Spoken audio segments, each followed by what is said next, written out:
Angel Di Maria returns after missing the last 3 matches for Argentina because of injury. Lucas Biglia comes into midfield for his first start of the tournament after 3 appearances as a substitute. 2 enforced changes. Lavezzi out with a broken arm. Fernandez has a hamstring problem.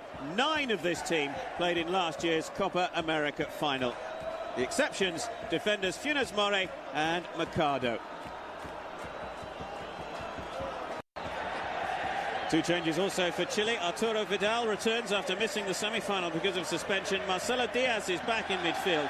Silva and Hernandez making way. Up front, Eduardo Vargas with 6 goals. Top scorer at the moment of this Copa America Centenario. 9 of this team played in last year's final. Chile's most capped player, goalkeeper Claudio Bravo, hoping to lift the trophy for a 2nd successive year. As you can see, Mena out injured. Lavezzi also unfortunately out injured, having broken his arm in the semi-final against the United States.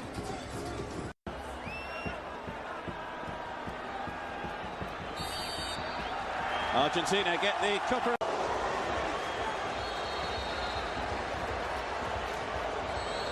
Goal in this final.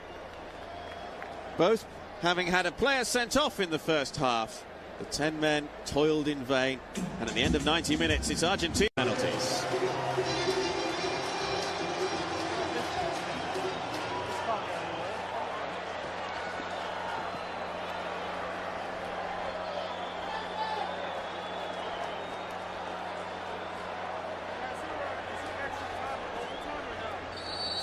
Approaching 10 past 10 in the evening here.